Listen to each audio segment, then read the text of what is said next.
풋풋한 세 남자의 고품격 축구 방송 풋 내기. 손으로는 다 했는데 네, 이게 우리 차상현 의원이 그 전 클립에서 손가락 하나로 가장 세상에서 슬픈 표정. 좋았어요. 네, 이게 지금 장안의 화제거든요. 너무 슬퍼요. 네. 저작권 있으니까 아무데나 쓰지 마시고요. 자, 네, 등록하시고요. 10년 동안 유효합니다. 좋습니다. 자, 저희가 세 번째 주제로 돌아왔는데요. 세 번째 주제, 부상만 아니었으면 정말 최고의 선수로 뽑혔을 유리몸 선수. 유리몸. 역시 하늘은 다 주지 않아요. 네, 재능을 줬지만 몸을 주지 않은 그런 선수에 대해서 저희가 얘기를 나눠볼 텐데요. 네. 뭐 많은 선수가 있겠지만서도 네. 정말 딱 떠오르는 유리몸 선수 하면 그 선수 아니겠습니까? 네. 다들 생각할 거예요. 네. 그 선수. 근데 사실 그 선수를 이제 지칭하기 전에 리버풀의 이제 레전드 축구 선수인 빌 샹클리 선수는 그 선수가 이런 얘기를 했습니다. 폼은 일시적일 수 있으나 클래스는 영원하다. 하지만 클래스가 아닌 클라스가 영원한 선수들이 있죠. 이거 생각해왔네. 이걸 위해서. 자, 클라스, 글라스. 야. 근데 진짜 한 번 부상을 당하고 나서 꾸준하게 달고 다니는 선수들이 있어요. 부상을 계속 달고 다니는 선수가 있죠. 그 대표적인 선수 하면 사실 우리 이동윤 씨는 누가 떠오르세요? 저 하그리부스. 하그리부스. 근데 진짜 하그리부스 같은 경우에는 그 맨유에 오면서 뛴 경기가 몇 경기 안 되잖아요. 그렇죠. 그런데 더 국내 팬들에게 좀 화가 났던 건 박지성이 같이 뛰었었잖아요. 근데 하그리부스를 넣으면서 박지성을 빼고 이런 경우가 종종 있었어요. 하그리부스가 제가 이제 좀 조사를 해봤습니다. 맨유에서 5년간 27경기를 뛰었습니다. 5년간? 그러면 1년간 거의 5경기 치고도 한 조금. 시즌이 한 36라운드, 7라운드 이런데 27경기를 뛰었고 그리고 2년 만에 이제 복귀를 합니다. 2년 만에? 그리고 막 이제 사람들이 이제 난리 났지 뭐. 이제 돌아왔구나. 이제 우리 하그리부스가 2년 만에 재활을 끝내고 돌아왔다. 시작한 지 5분 만에 다시 햄스트링을 부여잡고 교체 아웃당합니다. 그러니까 이 선수가 캐나다에서 태어났어요. 그리고 잉글랜드 쪽에 이제 부모님이 계시고 독일에서 성장을 주로 했기 때문에 3개국 이 대표가 다 될 수 있는 자격이 있었어요. 독일이 땡기려고 엄청 노력을 했었는데 결국 잉글랜드 대표팀에서 결국 데뷔를 해서 이제 잉글랜드가 됐고, 이 선수가 2001년 바이에른 뮌헨이 우승할 때 챔피언스리그 결승전에 발렌시아하고 붙기 전까지 챔피언스리그 3경기밖에 안 뛰었었어요. 이 당시에 바이에른 뮌헨의 이 미드필더 중에 시리아코 스포르자라고 이 스위스의 정말 레전드 같은 선수가 있는데, 이 선수를 대신해서 이 오트마이 히츠펠트 감독이 하그리부스를 넣은 거예요. 그리고 이 독일에 있을 때 그 팬들도 하그리부스가 도대체 누군데 넣냐 막 이랬는데, 정말 수비형 미드필더 엄청나게 잘 보면서 연장까지 120분을 풀타임으로 뛰었고 결국은 바이에른 뮌헨이 우승할 때 이 하그리부스가 그 멤버였거든요. 그런데 정말 2007년에 딱 바이에른 뮌헨을 떠나자마자 맨유를 가자마자 바로 그렇게 된 거죠. 유리몸의 정말 대명사라고 하면 하그리부스가 제일 먼저 떠오를 텐데 그 외의 선수들도 있을 거란 말이에요. 어떤 선수들이 있죠?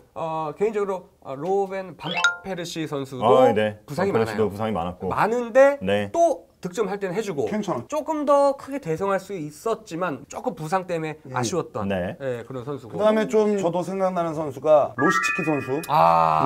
아스날에서 정말 로시츠키도 그 별명이 있잖아요. 공작 뭐 이런 모차르트 뭐 이런 별명이 있는데, 정말 뭐 지휘 몇 번 못 해본 그 모차르트 같은 느낌이 있어서. 사실 로시츠키 같은 경우에는 능력 자체가 패스도 굉장히 세밀하고 정교하고 기술도 갖고 있고, 그래서 아스날 축구에 정말 꽃을 피우게 할 선수다. 정말 그 꽃은 언제 피는지. 사실 그 전에 도르트문트에서 뛸 때도 부상들이 사실 많았어요. 그 당시에 얀 콜러라든지 뭐 아모로소 이런 선수들이 공격수에 있었고, 에버톤 이런 선수들이 있었을 때도 이 로시츠키가 정말 그 이선에서 좋은 활약을 많이 해줬기 때문에 이 도르트문트가 또 우승했었던 그런 경험도 있는데, 아스날에 가서 이 선수가 아직도 여긴가? 여기서 뛰고 있나? 뭐 이런 생각이 들 정도였으니까. 아니, 근데 또 이렇게 얘기를 하다 보니까 아스날 선수들이 부상이 많네요. 잭 윌쇼. 우리 벵거 감독의 주름 4개 중에 하나는 지분을 갖고 있다는 잭 윌쇼. 2개를 로시츠키가 가지고. 그리고 또 EPL에서 부상으로는 한 획을 그은 선수죠. 아부디아비.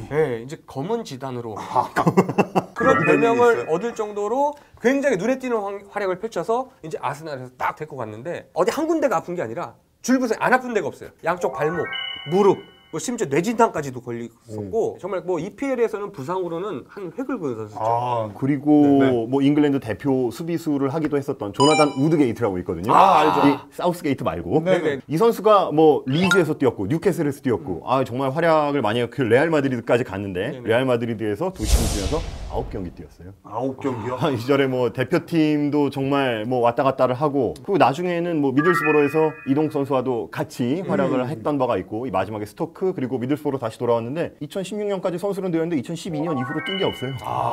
정말 이 선수도 굉장히 안타까운 선수 중에 하나죠. 이런 선수들은 그래도 돈은 받잖아요. 그럼요. 가장 부럽죠. 그리고 지금 얘기 나온 선수들이 또 몸값이 뭐 낮은 선수들이 아니에요. 이런 부상들이 어차피 축구 선수라면 뗄래야 뗄 수 없는데 그렇죠.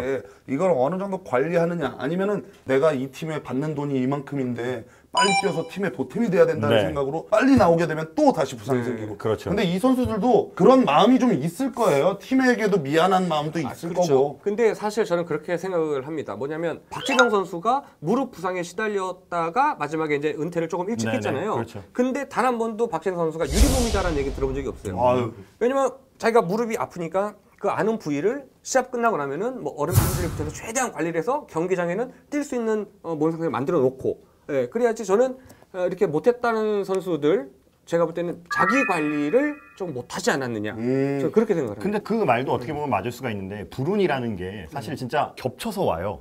이 아까 이야기한 것처럼 부상을 당했는데 복귀전에서 또 부상을 당한다. 이건 진짜 사실 불가항력이거든요. 근데 어떻게 보면 이런 부상들이 자기가 좀 잘못해서 뭐 다치는 부상들도 있겠지만 가격으로 인해서 뭐 부상 뭐 태클로 인해서 부상도 당하고 근데 좀 안타까운 선수들이 있잖아요. 그렇죠. 이제 그냥 딱 얘기하자면 뭐 이청용 선수 같은 경우도 그렇죠. 그 부상으로 인해서 폼이 많이 떨어져서 그렇죠. 진짜 그 예전의 폼을 찾기가 정말 쉽지가 않잖아요. 그러니까 그런 이제 부상들은 이제 본인이 뭐 의도한 바도 아니고 어쩔 수 없이 당하는 거지만 진짜 자기 관리를 이제 못해서 생긴 부상들 있잖아요. 심지어 앤디 캐롤도 부상을 많이 입었는데 심지어는 축구화를 신다가 부상을 당한 적도 있어요. 그런 경우도 있고 이 해외 토픽 같은 거 보면은 굉장히 재밌는 기사가 많아요.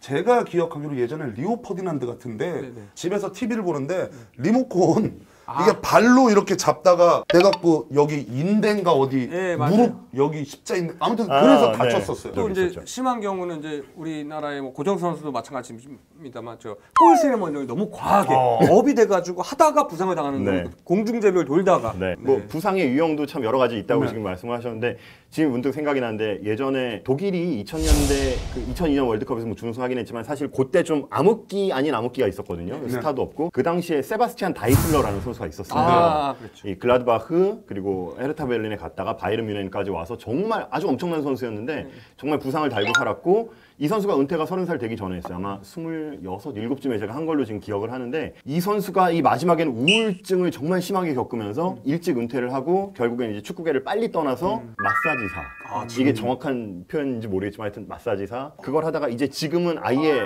전혀 지금 뭘 하는지를 몰라요.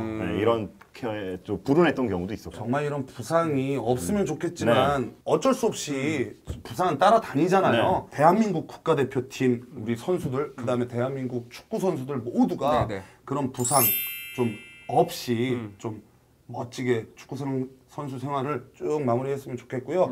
자, 그래서 저희가 세 번째 주제로 뭐 프리토크로 부상만 아니었으면 최고가 됐을 안타까운 선수. 이렇게 주제를 다뤄봤습니다. 여러분들은 어떤 선수가 생각나시는지 댓글 많이 달아주시고요. 주제 많이 좀 달아주세요.